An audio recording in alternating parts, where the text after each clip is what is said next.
Ya Rab, kanatil anbiya'u tamshi ala dhahri. Ketika Nabi sallallahu alaihi wasallam mau wafat, bumi ini goncang karena menangis. Dan bumi ini berkata, seandainya diterjemahkan, ya Rab, ya Allah, dulu para nabi-nabi berjalan di atasku. Maka ketika para nabi-nabi itu wafat dan engkau wafat meninggalkan bumi, siapa kelak yang akan berjalan lagi di atasku ini? Bumi takut kehilangan kemuliaan karena para anbiya telah wafat. Faman yamshi ba'dahum ala dhahri, maka dijawab oleh Nabi sallallahu alaihi wasallam, ulama'u ummati ka anbiya'i bani Israel. Ulamanya umatku yang menjadi ulama, orang-orang alim, itu bagaikan nabi-nabinya Bani Israel. Artinya sepeninggal Nabi, setelah wafatnya para anbiya, bumi akan terus dimuliakan oleh Allah dengan keberadaan para ahli warisnya para nabi.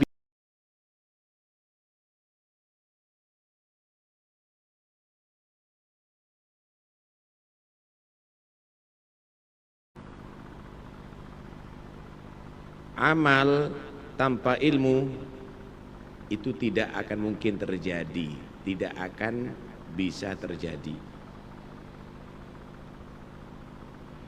Saudara, orang yang berakal itu adalah yang mengamalkan ilmu. Ilmu yang membuat dia semakin taat dan takut dan takwa kepada Allah.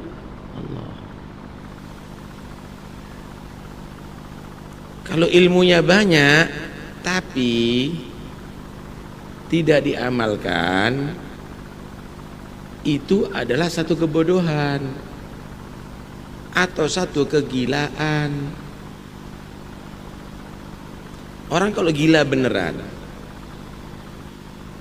pegang aliran listrik, kabel aliran listrik dipegang mati, wajar.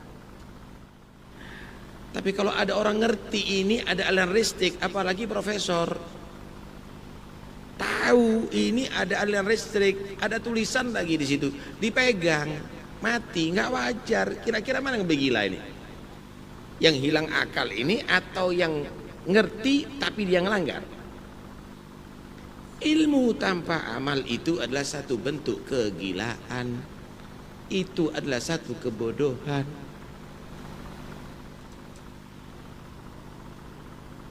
Karena itu dikatakan, ya ibna Adam ati' rabbak tusamma agila wala ta'sihi fatusamma jahila. Wahai manusia, taatlah kamu kepada Allah, maka kamu disebut orang yang berakal. Jangan kamu maksiat kepada Allah, kamu itu akan disebut orang yang bodoh walaupun banyak ilmu.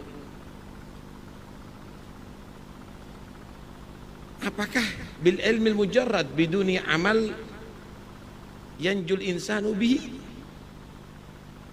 Apakah manusia akan bisa selamat kalau ada orang itu berilmu tanpa amal? Saya mau tanya, apakah orang sakit itu kalau bawa obat akan sehat? Nggak bisa, kecuali obatnya diminum. Ada harapan dia sehat. Kalau hanya sekedar bawa obat nggak manfaat. Kalau punya ilmu tapi nggak diamalkan, itu sama dengan orang sakit bawa obat nggak diminum.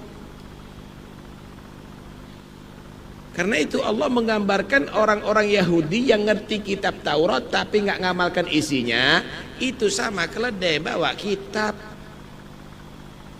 Alladzina hamilu Taurata thumma lam yahmiluha kamataril himar yahmilu asfara. Ada orang misalnya hidup ada di hutan, bawa pedang yang sangat tajam.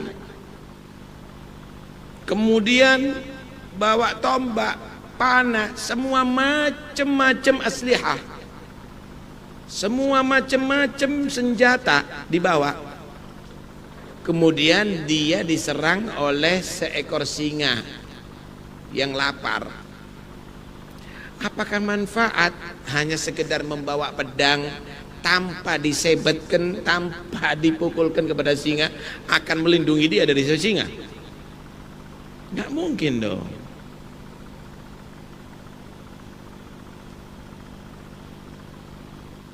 Pedang itu akan manfaat kalau disebetkan singa atau tombak itu ditusukkan ke singa, baru akan melindungi dia.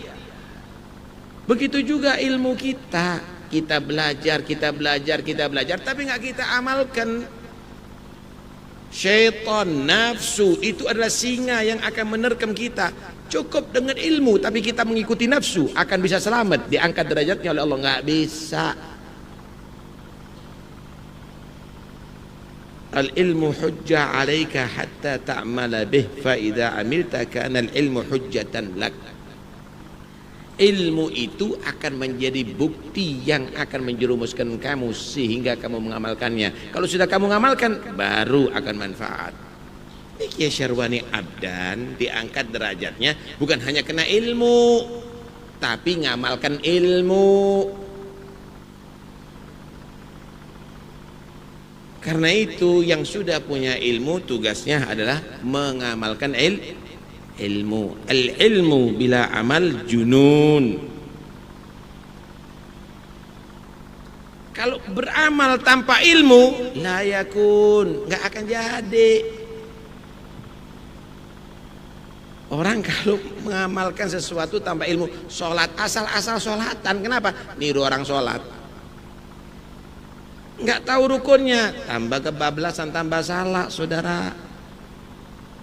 Mengeluarkan duit, yang penting mengeluarkan duit itu adalah bagus, tambah salah. Yang dikeluarkan duit masjid,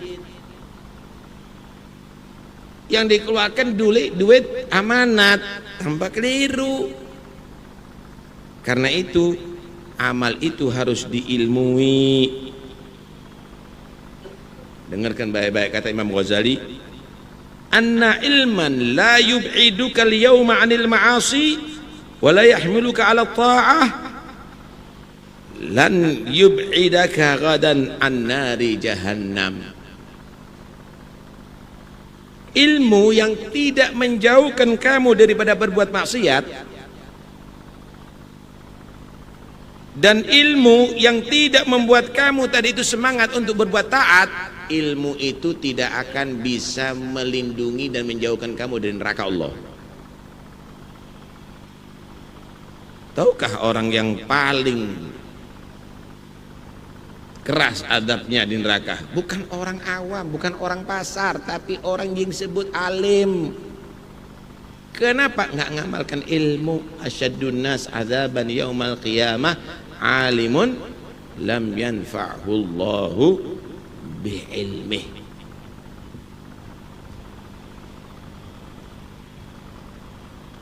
Jangan ditunda-tunda.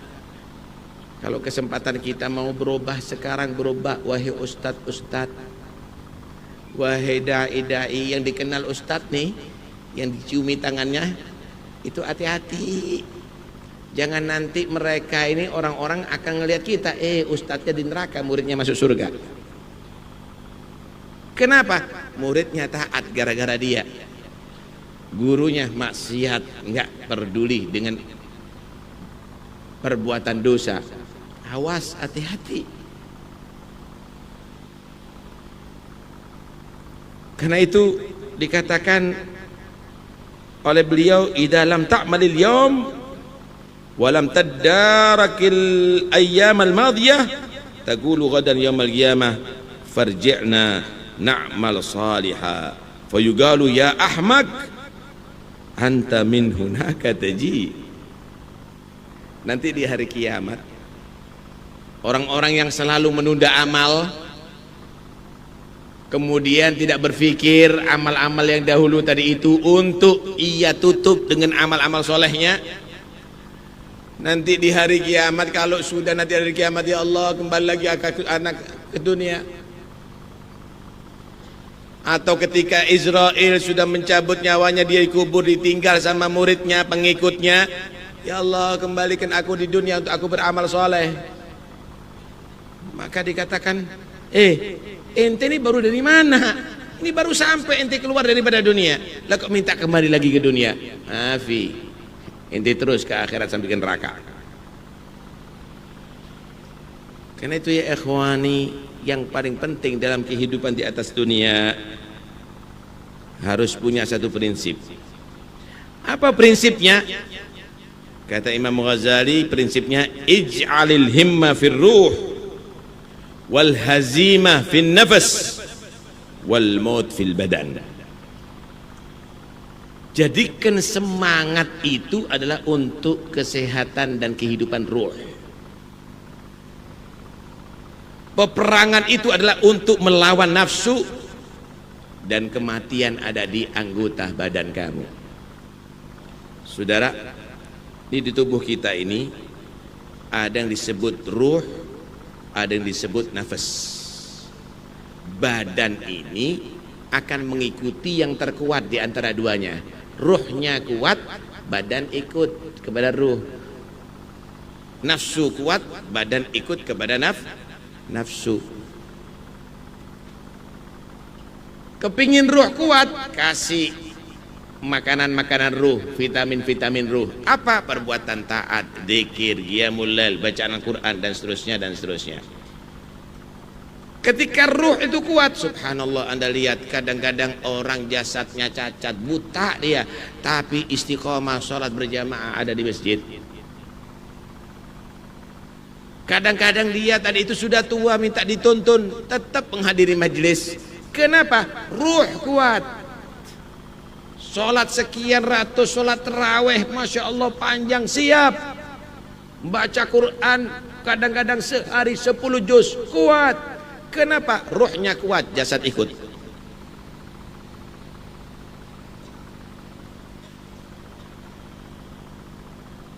Kalau nafsu kuat, jasad akan ikut nafsu. Apa vitaminnya nafsu? Asyahawat, kesenangan duniawi, walaupun itu adalah halal.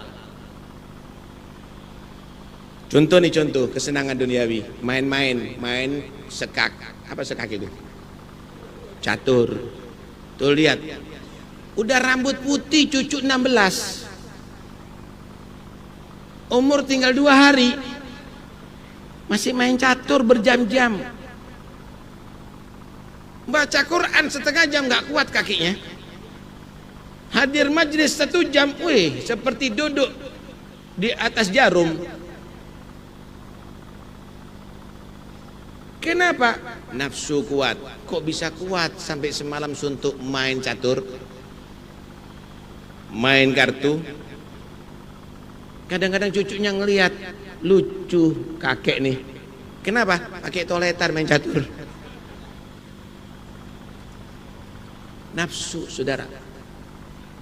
Bisa mengejar bola 1,5 jam jatuh bangun, main futsal, tapi berangkat ke masjid 4 langkah nggak kuat kakinya. Kenapa? Nafsu yang kuat, akhirnya jasad ikuti nafsu.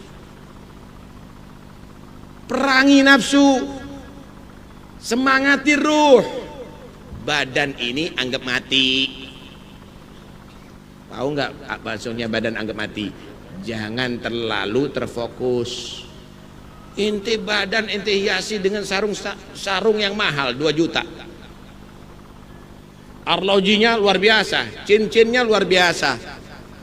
Hatinya nggak dihiasi dengan akhlak, nggak dihiasi dengan tawadhu, nggak dihiasi dengan khosyah. Jadikan badan kamu itu seperti mayit, biasa-biasa aja lah. Bentar lagi dikafanin deh, cincinnya dicopot, jamnya dicopot, pakaian kamu nanti akan dicopot. Jadikan jadi kafan, jadikan sederhana badan kamu. Sampo untuk rambut ada, padahal udah botak. Kemudian untuk wajah lain, untuk badan yang lain, untuk semuanya istimewa. Tapi apa yang diusahakan untuk ruh kita, untuk hati kita? Padahal yang menghadap kepada Allah adalah ruh dan hati. illa man atallaha biqalbin. Karena itu ayo kehidupan yang ada ini betul-betul kita jadikan untuk berpihak kepada ruh dan kita lawan hawa nafsu. Inilah perlunya kita diadakan hall untuk kita dikenalkan sosok-sosok orang yang soleh untuk kita tiru. Keberhasilan Kiai Syarbani ini bukan karena pabriknya gede, bukan karena beliau itu adalah bupati atau wali kota atau gubernur, bukan beliau itu adalah orang yang bisnismen. Keberhasilan beliau ini bukan karena banyak pengikut, kehidupannya sederhana, tapi semua umurnya dibuat untuk berdakwah, ikhlas karena Allah, berhasil. Sampai bisa mengumpulkan orang begini. Ini Banjar semuanya eksodus ke sini. Datang ke sini semuanya. Kota Banjar jadi kota Banjar sekarang, saudara. Kenapa? Inilah keberhasilan, saudara.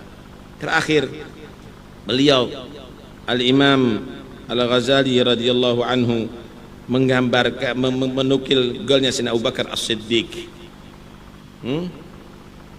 Hadil adsad imma qafasut tuyur au istablud dawab. Ini jasad kita ini hubungannya dengan ruh kan bakal pisah ya. Ruh ini sekarang ini seperti burung dalam sangkar atau seperti kambing dalam kandang. Ruh kita sekarang ada di jasad dalam kehidupan ini seperti burung dalam sangkar atau seperti kambing dalam kandang. Kalau ruhnya orang yang soleh itu seperti burung dalam sangkar, ketika sudah dilepas dari sangkarnya bebas, itu burung, dia akan naik ke pohon-pohon yang menjulang yang tinggi-tinggi, dia akan menikmati kehidupan yang bebas. Begitu juga ruhnya orang yang soleh, kalau keluar dari jasad dia akan bebas dari kehidupan dunia. Wa arwahun tatiru ilal ula bi ajnihatil gharami fil maq'adis ya. Ada ruhnya orang yang soleh itu akan ajnihal gharamil maq'adiyah, ruhnya orang yang soleh tadi itu akan pergi ke pelita-pelita yang bergantungan ada di arsy Allah. Mereka menikmati dengan pahala dan ridha Allah Subhanahu wa taala. Tapi ruhnya orang yang tidak soleh, alhamdulillah, mudah-mudahan selamat, itu seperti kambing dikeluarkan dari kandang. Dari kandang menuju ke tempat penyembelihan untuk dipotong, untuk dicacah, untuk dijadikan makanan yang nikmat. Kalau tadi itu ruhnya bebas, bisa menikmati ruhnya orang yang soleh. Tapi kalau orang yang tidak soleh, ruhnya akan digiring untuk diadab oleh Allah di alam barzakh sampai ada neraka Allah Subhanahu wa taala. Karena itu semua amal kebaikan kamu akan berpengaruh dengan ruh kamu atau dengan nafsu kamu. Tugas kamu semuanya adalah hidupkan ruh kamu dengan sehat, dengan perbuatan taat, dengan meninggalkan segala bentuk maksiat. Jangan mengikuti hawa nafsu, matikan, lemahkan hawa nafsu kamu. Maka setelah keluar dari dunia, kamu akan diangkat derajatnya oleh Allah dunia sampai akhirat, dan kamu dalam kenikmatan Allah yang abadi, dalam ridha Allah Subhanahu wa taala. Mudah-mudahan insyaallah kita semuanya bukan hanya sekedar menjadi orang yang hadir dalam hall, tapi bisa mengambil ibrah dalam hall. Mudah-mudahan insyaallah bisa mengikuti jejak daripada orang-orang yang soleh yang diholi, dan mudah-mudahan insyaallah nanti di hari kiamat kita akan disambungkan dengan mereka, dikumpulkan dengan mereka. Amin ya rabbal alamin. Wa sallallahu ala sayyidina Muhammad wa alihi washabihi wasallam. Alhamdulillahi rabbil alamin. Wassalamualaikum warahmatullahi wabarakatuh.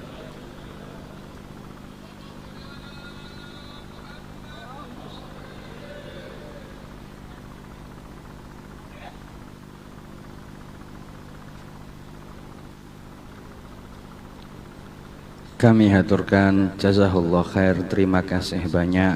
Semoga kita menjadi orang-orang alladzina yastami'una al-qawla fayattabi'una ahsana.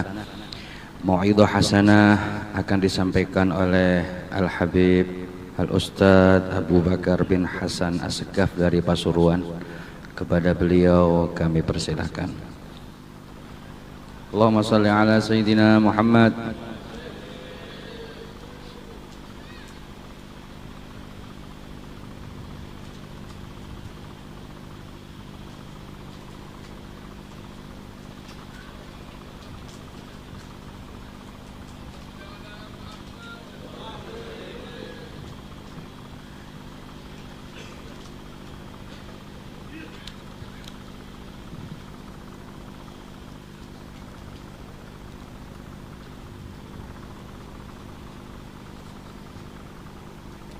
Assalamualaikum warahmatullahi wabarakatuh.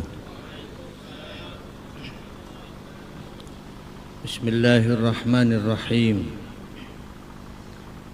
Alhamdulillah nahmaduhu wa nasta'inuhu wa nastaghfiruhu wa nastahdihi wa nastarshiduh wa na'udzu billahi min syururi anfusina wa sayyiati a'malina.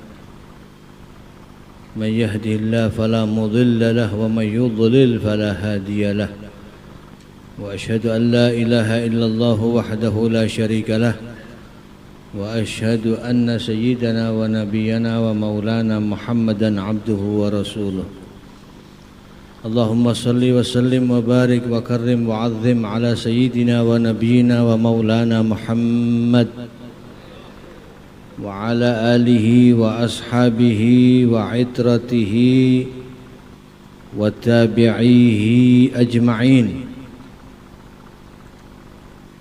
أما بعد. Para habaib sadatina al-alawiyin, para syiban, para ulama, masyayikh, para tuan guru, para kiai, semuanya yang kami muliakan, khususnya putra, cucu, cicit dan keluarga besar dari almarhum birahmatil hayyil qayyum Asy-Syaikh Syarwani Abdan yang kita peringati haulnya hari ini yang ke-35. Seluruh keluarga besar masyayikh Pondok Pesantren Datuk Kelampayan hafizahumullahu ta'ala wa ra'ahum bi'aini inayatih wa adama baqa'ahum fi khairin wa afiyah. Para bapak pejabat pemerintah baik sipil TNI maupun Polri yang hadir yang kami hormati, seluruh muhibbin pecinta Asy-Syaikh Syarwani Abdan, pecinta para ulama, para salihin, baik yang datang dari Banjarmasin, Kalimantan Selatan maupun dari kota-kota lain, khususnya yang ada di sekitar Bangil ini. Semoga senantiasa dirahmati dan diberkahi Allah Subhanahu wa taala. Ini banyak orang Banjarmasin ya. Kalau kata orang Banjarmasin, ini pian sudah kauyuhan. Kauyuhan itu sudah capek. Duduk sudah dari sejak pagi tadi. Kama qila wa minal baliyati fil majalisi kulliha ju'ul jama'ati bintidharil wahidi. Termasuk balaknya majelis adalah ketika jamaah yang hadir sudah kelaparan sementara acara belum selesai karena menunggu satu orang yang belum selesai ceramah. Ini termasuk balaknya majelis. Tapi insyaallah masih bisa bertahan ya. Secara ringkas kita memperingati, mengenang sejarah orang yang alim min ulama'i hadhil ummah yang tadi kita dengarkan bersama manaqibnya dan sirahnya, cerita-cerita orang saleh, hikayatus salihin. Itu jundun min junudillah, tentara dari tentara-tentara Allah, yuqawwi biha qulubal muridin. Dengan cerita-cerita kisah-kisah orang saleh itu, Allah Ta'ala memperkokoh, menguatkan hati orang-orang yang ingin sampai kepada Allah. Bahkan Al-Imam Ahmad bin Hanbal beliau berkata, hikayatus salihina ahabbu ilayya minal fiqh. Cerita kisah orang-orang yang saleh itu lebih saya cintai daripada sekedar belajar ilmu fikih. Karena cerita manaqib sejarah orang-orang yang saleh itu bisa mendorong semangat kita untuk bertakarrub kepada Allah Subhanahu wa taala.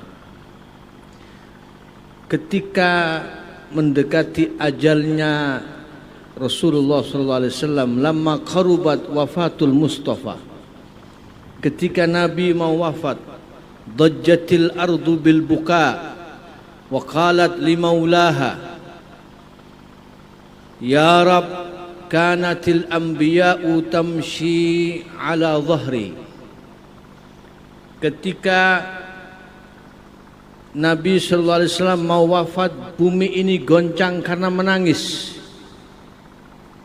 Dan bumi ini berkata, seandainya diterjemahkan ya Rab, ya Allah, dulu para nabi-nabi berjalan di atasku.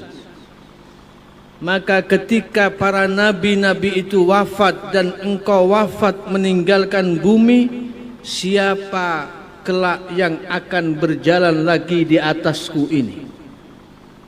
Bumi takut kehilangan kemuliaan karena para anbiya telah wafat.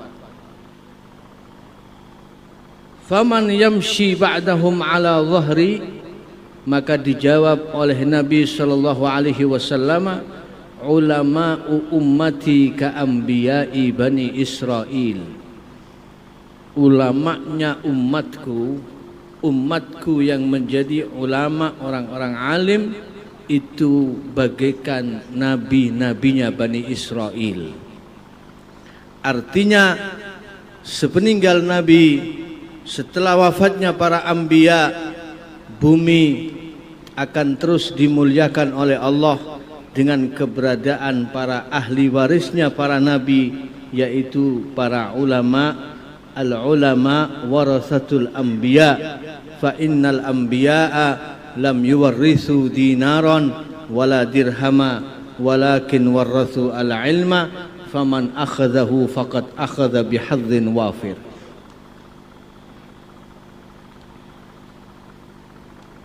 Orang-orang seperti Asy-Syaikh Syarwani Abdan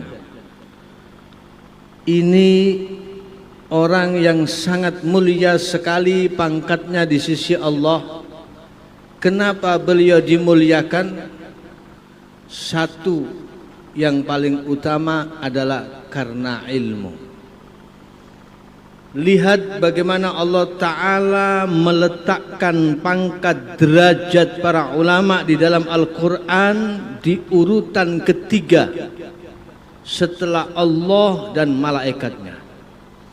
Syahidallahu annahu la ilaha illa huwa wal malaikatu wa ulul ilmi qa'iman bil qist.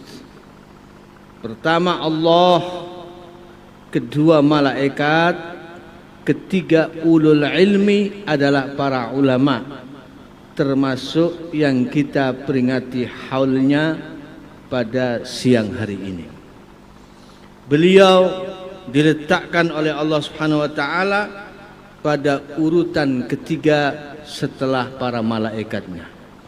Bahkan Sayyidina Mu'adz ibn Jabal radhiyallahu an berkata, innal ulama'a la yuhtaju ilaihim hatta fil jannah. Para ulama itu tidak hanya di dunia dibutuhkan, tapi mereka sampai kelak di surga masih dibutuhkan para ulama. Anda ini kalau kata orang Banjar, bubuhan Banjar, orang-orang Banjar ini akan butuh kepada Syekh Syarwani tidak hanya di dunia tapi sampai kelak di surga. Orang itu di surga masih butuh orang alim. Kenapa? Ketika dikatakan kepada ahlul jannah, tamannau, kalian sekarang sudah berada di surga, silakan minta kepada Allah apapun yang kamu mau. Mau apa saja, minta kepada Allah. Fala yadruna kaifa yatamannawna hatta yata'allamu minal ulama. Maka mereka tidak tahu mau minta apa itu, bingung kepada Allah. Jadi ini kita orang-orang yang bodoh itu nanti di dunia mau minta apa kepada Allah kita nggak tahu. Sehingga kita masih butuh petunjuknya para ulama, butuh bertanya kepada ulama apa yang harus kita minta kelak di surga Allah Subhanahu wa ta'ala. Begitu tinggi kedudukan dan derajat para ulama itu sehingga kita butuhkan sampai kelak di surga Allah Subhanahu wa ta'ala. Para jamaah sekalian yang dimuliakan Allah Subhanahu wa ta'ala, orang ini kalau seandainya tidak ada ilmu, apa bedanya yang satu dengan yang lain? Teringat ucapan Al-Imam Ali bin Abi Thalib karramallahu wajhah, an-nasu min jihati tamthili akfa'u, abuhum Adamun wal ummu Hawwa'u, illam yakun fi aslihi illam yakun lahum fi aslihi syarafun yufakhiruna bihi fattinu wal ma'u, mal fakhru illa li ahli al-ilmi innahum ala al-huda liman istahda adillau, fafuz bi'ilmin ta'ish hayyan bihi abada, an-nasu mauta wa ahlul ilmi ahya'u. Kita ini sama-sama bapak kita adalah Nabi Adam dan ibu kita adalah Ibu Hawa. Apa bedanya antara yang Arab dengan yang Ajam, yang Banjar dengan yang Jawa, dengan yang Madura, dengan yang Bugis dan seterusnya? Semua tidak ada bedanya. Kalaupun mau kita banggakan, apa yang kita banggakan kecuali tanah liat yang bercampur dengan air. Itu asal usul kita dulu. Tetapi apa yang membuat kita mulia? Seseorang terangkat derajatnya menjadi mulia karena sebab ada ilmu. Itu yang membedakan dia dengan orang-orang lain yang tidak punya ilmu. Qul hal yastawil ladzina la ya'lamun wal ladzina la ya'lamun. Karena itu para jamaah sekalian, kehadiran kita di majlis haul ini diharapkan membawa satu semangat refleksi buat kita. Kita jadikan Asy-Syaikh Syarwani abdan sebagai mir'ah al-mu'min, mir'atul mu'min. Cermin orang mukmin adalah orang mukmin yang lain. Cermin kita saat ini bercermin kepada Asy-Syaikh Syarwani. Tadi dijelaskan bagaimana kemuliaan Asy-Syaikh Syarwani. Beliau luar biasa mempelajari ilmu dari mulai sejak kecil, sejak usia kanak-kanak, kemudian sampai ke Makkatul Mukarramah dalam usia muda di bimbingan pamannya beliau, guru beliau, pengasuh pondok pesantren Darussalam Martapura Asy-Syaikh Kashful Anwar, yang kemudian beliau belajar sampai kepada Asy-Syaikh Amin Qutbi. Siapa yang tidak kenal Asy-Syaikh Amin Qutbi? Siapa yang tidak kenal As-Sayyid Alawi bin Abbas Al-Maliki, guru beliau? Siapa yang tidak kenal dengan Asy-Syaikh Ali Al-Maghribi? Dan banyak wakam-wakam. Ini adalah silsilah zahabiyah, mata rantai emas. Al-isnadu minad din laulahu laqala man sya'a ma sya'a, kata Abdullah ibn al-Mubarak. Sanad itu, mata rantai ilmu itu bagian dari agama. Kalau tidak ada sanad dan tidak ada isnad, siapapun bisa berbicara seenaknya sendiri. Karena itu agama, ilmu ini adalah agama. Inna hadzal ilma dinun fanzuru amman ta'khuduna dinakum. Perhatikan kepada siapa kalian belajar, kepada siapa kalian mengambil ilmu.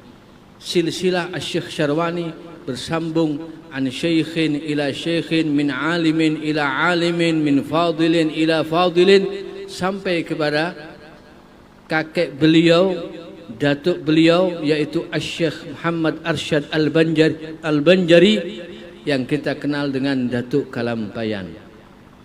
Ini adalah mutiara Banjar yang layak dan patut kita banggakan, kita jadikan cerminan buat kita. Harapannya kita dari majelis ini menjadi orang yang semangat mencari kemuliaan yang tidak akan pernah fana. Izzun la yafna, yaitu ilmu. Fafuz bi'ilmin ta'ish hayyan bihi abada. An-nasu mauta wa ahlul ilmi ahya'u. Lihat bagaimana ijtihadnya orang-orang dulu. Al-Habib Muhammad bin Alawi, sahibul amaim, dijuluki sahibul amaim. Amaim itu imamah. Itu kalau sudah belajar istighraq dalam mutola'ah, tidak terasa dalam satu malam beliau baca kitab ini, ganti lagi kitab satunya, ganti kitab satunya. Dalam satu malam, dulu belum ada listrik, masih pakai lampu tempel. Itu tidak terasa 13 imamah terbakar. 13 kali berganti imamah karena istighraq dalam mutola'ah mencari ilmu. InsyaAllah. Salah satu perawi kitab Muwatta karya Imam Malik, Asy-Syaikh Ibnu Qasim Al-Misri. Asy-Syaikh Ibnu Qasim Al-Misri ini dari Mesir. Beliau mendengar di Madinah ada orang alim, Imamu Daril Hijrah, Imam Malik bin Anas. Maka beliau langsung terdorong semangatnya untuk belajar. Padahal beliau sudah berkeluarga, punya istri, punya anak. Dan saat itu istrinya sedang hamil. Syekh Ibnu Qasim Al-Misri ini berkata kepada istrinya, saya mau berangkat ke Madinah, saya mau mondok, mau nyantri ke Imam Malik. Saya meminta persetujuanmu, kalau kamu setuju maka saya akan berangkat dengan tenang. Tapi kalau kamu tidak setuju, pilihannya kamu saya ceraikan. Coba kira-kira ada enggak orang sekarang seperti itu? Demi ilmu ini, istrinya keadaan hamil, kalau tidak setuju dikasih pilihan akan diceraikan secara baik-baik. Kalau mau sabar disuruh nunggu, persilahkan tunggu. Tapi karena istrinya orang soleh, istrinya ulama, setuju. Saya ridha, wahai kakanda, wahai suamiku, saya setujui. Berangkatlah beliau dari Mesir ke Madinah. Itu beliau dari tidak inginnya ketinggalan pelajaran ilmu yang disampaikan Imam Malik, sampai-sampai tidak berani tidur kecuali tidurnya di depan pintunya Imam Malik. Jadi supaya ketika Imam Malik bangun, beliau langsung terbangun, jangan sampai ketinggalan. Dan ini berjalan selama 19 tahun, wakila 20 tahun. Sampai anaknya sudah lahir. Ketika usia 19 tahun, ada yang menyebutkan 20 tahun, anaknya berangkat haji. Dari Mesir haji sambil kepingin mencari ayahnya. Umumnya kan anak mondok, orang tua nyari anaknya. Ini enggak kebalik, anaknya yang nyari bapaknya. Masya Allah, ini Ibnu Qasim Al-Misri. Begitu luar biasa orang-orang dulu dalam berijtihad mencari ilmu. Jihadnya itu luar biasa. Walladzina jahadu fina lanahdiyannahum subulana. Pernah diceritakan dulu ada seorang darwish. Darwish itu orang Badui. Kalau sekarang misalnya orang-orang yang ya orang embongan lah, orang-orang fakir miskin, orang desa, orang pelosok. Ini tertarik dengan putri raja yang cantiknya luar biasa. Jadi ini namanya orang fakir tapi PD-nya luar biasa.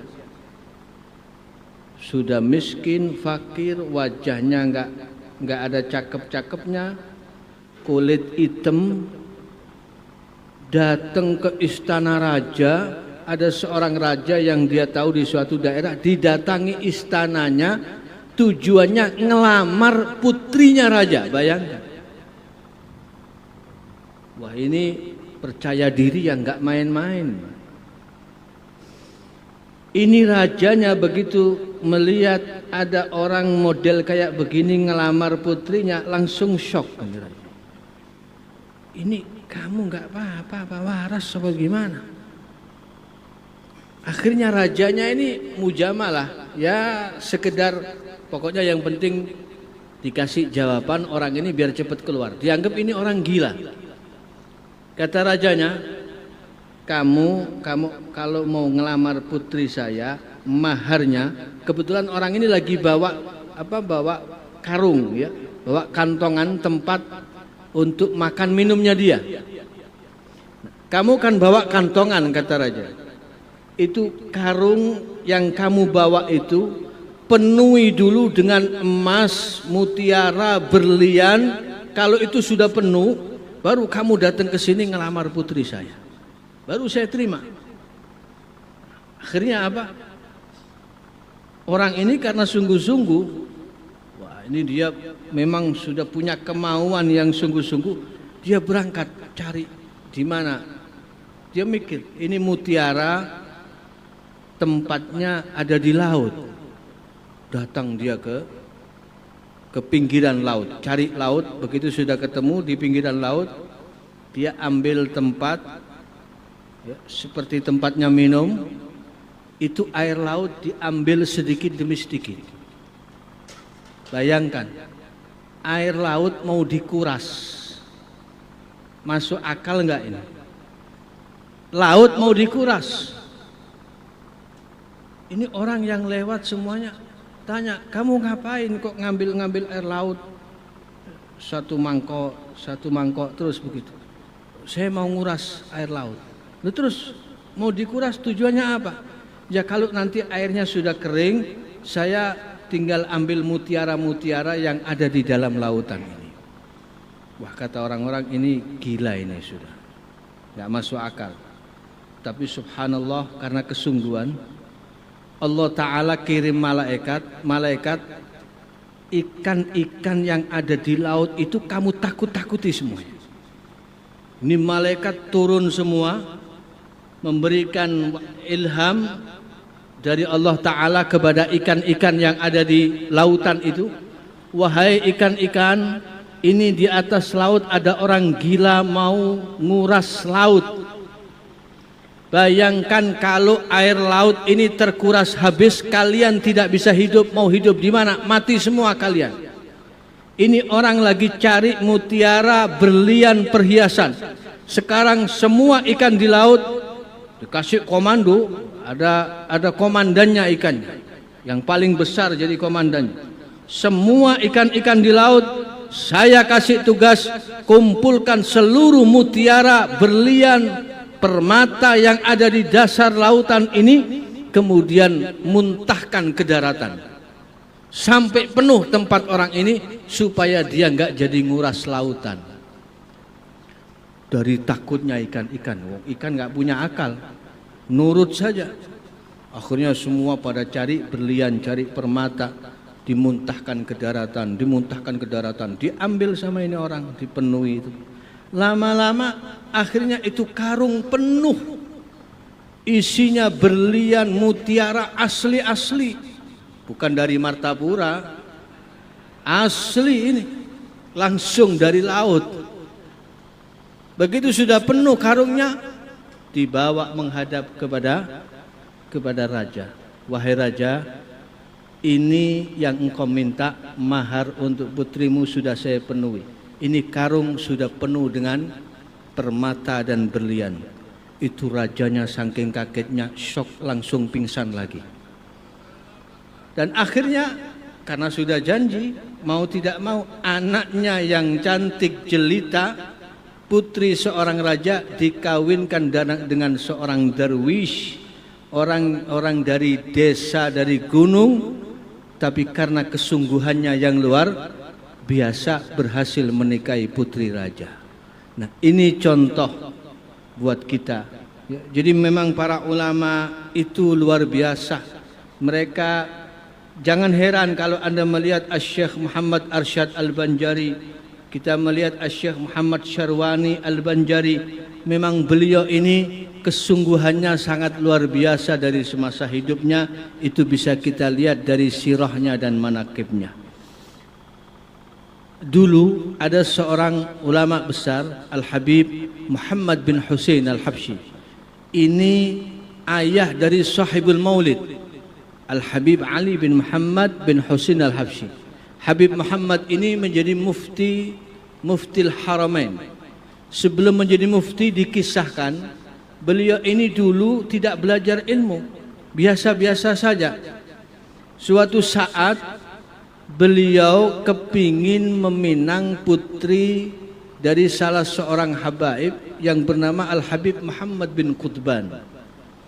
Nah, ketika beliau mau ngelamar putrinya, Habib Muhammad bin Qutban ini tahu ini Habib Muhammad bin Husain belajarnya kurang sungguh-sungguh. Kata Habib Muhammad bin Qutban, saya tidak akan menikahkan anak saya dengan orang yang kurang sungguh-sungguh dalam menuntut ilmu agama. Akhirnya karena malu ini Habib Muhammad bin Husain, beliau enggak jadi ngelamar, langsung mondok lagi, belajar lagi, bersungguh-sungguh siang malam mutolaah sampai jadi ulama besar. Akhirnya ini yang dulu menolak lamarannya jadi santrinya beliau, jadi muridnya beliau. Ini luar biasa. Jadi demikian orang-orang dulu itu, betapa mereka mementingkan ilmu, di mana ilmu itu adalah merupakan jalur kemuliaan. Karena itu ingatlah kata Al-Habib Umar bin Sigaf As-Sigaf, la matara illa biwasitati sahab, wala wilayata illa biwasitati mihrab, wala ilma illa biwasitati kitab. Tidak akan turun hujan tanpa diawali dengan awan dan mendung. Tidak akan ada kewalian dan pangkat yang tinggi di sisi Allah tanpa melazimi mihrab, tanpa ibadah yang sungguh-sungguh. Dan tidak akan ada orang yang berhasil mendapatkan ilmu kecuali karena memang dia benar-benar belajar melazimi kitab, belajar yang sungguh-sungguh. Jadi harapan saya bahwa Asy-Syaikh Muhammad Syarwani benar-benar menjadi cerminan khususnya kepada masyarakat Banjar. Ini yang ulama harus lebih banyak dari munsyidnya. Ini Banjar kalau urusan munsyid jangan diragukan. Contohnya tadi kita dengarkan suara indah Guru Mahmud. Ini kalau di Banjar yang suaranya indah, Masya Allah, luar biasa. Tapi kita ingin ada yang lebih dari itu. Mudah-mudahan insya Allah nanti termotivasi oleh Syekh Muhammad Syarwani Abdan wa man ba'dahu, ya, dan generasi yang setelahnya, mudah-mudahan yang dibawa ini akan termotivasi nanti supaya ulama-ulama di Banjar harus lebih banyak. Harus tumbuh Syekh Syarwani yang baru. Harus tumbuh guru-guru yang baru. Jangan hanya cuma disebut guru. Kita ini kadang-kadang bermodal cuma imamah, pakai jubah, pakai surban, dipanggil ustadz, kiai, syekh. Kalau di Banjar dipanggil guru. Ini kalau tidak tanpa ilmu, ini akan sangat berbahaya nanti. Jadi hanya surah wala hakikah. Dulu ada orang pakai imamah kayak saya begini, pakai jubah, pakai surban, tapi tidak pernah baca kitab. Baca kitab belepotan, nggak pernah ngaji, nggak pernah mondok, cuma tiru-tiru pakai imamah. Imamahnya besar. Jalan ke suatu daerah, di suatu daerah kebetulan ini desa yang dia lewati, desanya orang bodoh semua. Pesantren nggak ada, pondok nggak ada, santri nggak ada, orang alim nggak ada. Kebetulan ada jenazah, ada orang mati. Ini satu kampung bingung, nggak ada yang bisa mandiin. Nggak ada yang ngerti babul janais, nggak ada yang pernah belajar fikih tentang jenazah, tajhizul mayyit, nggak ada yang bisa mandi, bingung. Akhirnya kelihatan ada orang lewat, ini ada tuan guru ini pakai imamah, pakai surban, wah ini jelas orang alim, dari pakaiannya kelihatan. Diminta, tafadhol ya syekh, tuan guru, ini ada orang meninggal, ana minta antum yang mandikan. Wah ini sudah terlanjur pakai imamah, mau nolak malu dia, gengsi. Wah ini kalau ana tolak, ana ndak mau mandikan, malu-maluin nanti, dikira anak kiai palsu. Tapi mau mandikan betul, dia juga nggak tahu caranya mandikan mayit. Cuma banyak akal ini orang. Kata ini orang yang pakai imamah ini, saya akan mandikan tapi dengan syarat tolong ditutup yang rapat pakai tirai, hanya saya berdua dengan mayitnya. Jangan ada orang lain yang ikut campur, karena cuma saya yang bisa. Wah ini ulama bonek ini. Akhirnya disiapkan tirai, ditutup, tinggal dia berdua sama mayitnya. Kebetulan di depan ini ada sungai. Ini mau mandikan bingung. Akhirnya dia mikir, ini kalau tidak saya mandikan, saya keluar, tirai ini dibuka, orang-orang tahu mayitnya belum dimandikan, ribut semua nanti. Saya mau mandikan nggak tahu caranya. Khalas, pakai cara yang paling gampang. Ini mayit diangkat langsung diceburkan ke sungai. Hanyut di sungai.